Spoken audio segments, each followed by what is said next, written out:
అయితే ఇప్పుడు నేను 4వ తరగతి నుంచి మా 4వ తరగతి క్లాస్ 4వ తరగతి అనుకోని నేను ఒక చిన్న పాట ఒక కథ అన్నమాట చెప్పుకోతున్నాను. అయితే ఇప్పుడు మనం ఎంతో మంది రాజుల పేర్లు విన్నాం కదా. ఎప్పుడైనా విన్నారా మీరు రాజుల పేర్లు? విన్నారా? మీరు 4th క్లాస్ స్టూడెంట్స్ కాబట్టి మీరు వినే ఉంటారు. అయితే రాజుల పేర్లు ఎవరైనా పేర్లు చెప్పండి. రాజుల చెప్పమ్మా. అశోకుడు వెరీ గుడ్. ఇంకా శ్రీకృష్ణదేవరాయలు వెరీ గుడ్. ఇంకా Chhatrapati Shivaji very good. Shah Jahan very good. Mughal చక్రవర్తి అక్బర్. అయితే అప్పుడు వీళ్ళందరూ అంటే రాజులు. పూర్వం మన దేశాల్లో వీళ్ళు రాజులు పరిపాలించేవారు. అయితే ఇప్పుడు మనం వీళ్ళందరిలో నుంచి తను చెప్పినట్టు శ్రీకృష్ణదేవరాయల గురించి మనం శ్రీకృష్ణదేవరాయల ఆస్థానంలో అనమాట ఉంటుంది కదా ఎంపైర్. అందులో అనమాట 8 మంది కవులు ఉంటారు అనమాట. వాళ్ళని అష్టదిగ్గజాలని అంటారు. అష్ట అంటే 8 మంది కవులు ఉంటారు. అందులో ఫస్ట్ వాడు అల్లసాని పెద్దలు అంటారు. తర్వాత తెనాలి రామకృష్ణుడు. అయితే ఈ తెనాలి రామకృష్ణుడికి అనమాట వికట కవి అని కూడా అంటారు. ఎందుకంటే అతను ఎప్పుడు కూడా హాస్యంతో ఎప్పుడు అందరినీ నవ్విస్తూ ఉంటాడు. ఆస్థానంలో ఉండే వాళ్ళందరూ నవ్విస్తూ ఉంటారు. వికట కవి అంటే ఇటువైపు తినో ఎలా తినో ఎలా అయినా వికట కవి అని పేరు వస్తుంది కాబట్టి సో అతను వికట కవి అని పెట్టారు. అయితే ఆ తెనాలి రామలింగుని గురించి ఒక చిన్న కథ మనం చెప్పుకోండి.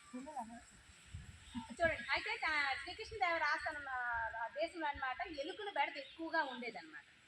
ఎలుకల బెడద ఎక్కువగా ఉండేది. ఏం బెడద ఉండేది? ఎలుకల బెడద ఎక్కువగా ఉండేది. అప్పుడు అనమాట ఆ ప్రజలందరూ వెళ్ళి ఆ రాజుగారికి చెప్పారనమాట.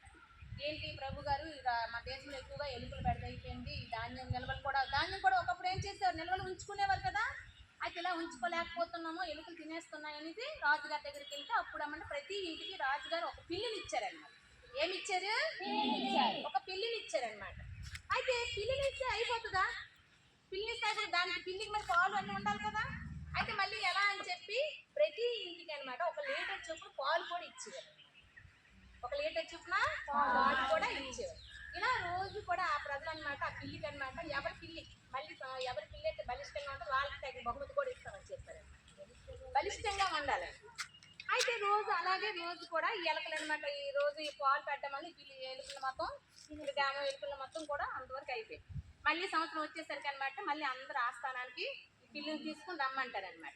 అందరూ అనమాట వాళ్ళ పిల్లిని తీసుకుని వస్తారనమాట. అందులో తెనాలి రామలింగుడు కూడా ఒక వ్యక్తే కదా, ఒక ప్రజలే కదా. తెనాలి రామలింగుడు వెళ్తాడనమాట. వెళ్ళేసరికి అతను తెనాలి రామలింగుడు పిల్లి ఎలా ఉంటుంది, బక్క చిక్కుపోయి ఉండదు అనమాట, ఏమి తిందనమాట అది. అయితే అందరి పిల్లలు చాలా బలిష్టంగా ఉంటాయి అన్నమాట.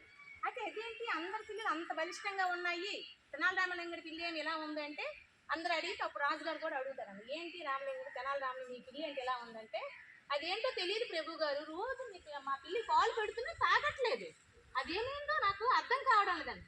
అదేంటి ఎక్కడ పిల్లి పాలు తాకని ఉండదు, ఉంటుంది ఎక్కడైనా పిల్లికి ఇష్టమైనవే ఏంటి పాలు, అది పాలు తాకుండా ఉంటుందా? అది కావాలంటే మీరు పరీక్షించండి అని చెప్తారు. అలాగని చెప్పి ఒక పాలు పాత్ర తీసుకొచ్చి పిల్లి ఎదురు పెట్టి పిల్లి ఏం చేస్తుంది, ఆ పాలను చూసి పరిగెడుతుంది అనమాట.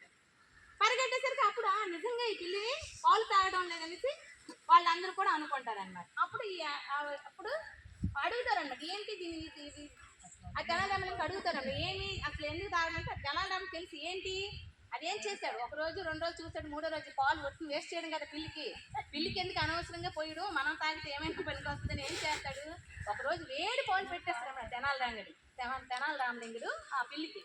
ఫస్ట్ రోజు ఇలా వచ్చేసరికి పాలు తాగేసరికి ఆ వేడి పాలు వల్ల నీట వచ్చి మూతి కాలిపోతాయి. మళ్ళీ 2వ రోజు కూడా సేమ్ అనమాట, మూతి కాలిపోతుంది. మళ్ళీ 3వ రోజు కూడా మామూలు చల్ల పాలు పెట్టినా సరే అది మనకి దగ్గర రావడం మానేసింది అనమాట. ఇలాగనమాట చేయడం వల్ల ఆ పాలను చక్కగా తెనాలి రామలింగుడు ఉపయోగించుకునేవారు. అలా తెలివితేటలను తెనాలి రామలింగుడు ఇలాంటి తెలివితేటలతోనే అంత ప్రజలను అనమాట మభ్య పెట్టేవాడు అనమాట. అంటే మరి ఇంకేం కాదు, అతను ఏమైనా దాన్ని ఏంటంటారు చాతుర్యం అనమాట, తెలివితేటలతోనే అతను చేశాడు. ఇది కదా అది చెప్పండి. అష్టదిగ్గజాలలో ఎవరి ఆస్థానంలో ఉండేవారమ్మా? శ్రీకృష్ణదేవరాయల ఆస్థానంలో అష్టదిగ్గజాలని ఉండేవారు. అయితే వికట కవి అని ఎవరిని అనేవారు? తెనాలి రామలింగుడిని అనేవారు. అయితే ప్రజలందరికీ ఏమి ఇచ్చాడు శ్రీకృష్ణదేవరాయలు? ఇంకా ఇచ్చేవారు. అయితే ఇంకా తెనాలి రామానంగుడి పిల్లి ఎలా ఉంది? బలిష్టంగా ఉందా? బలహీనంగా బక్క చిక్కిపోయి ఉందన్నమాట. Very good.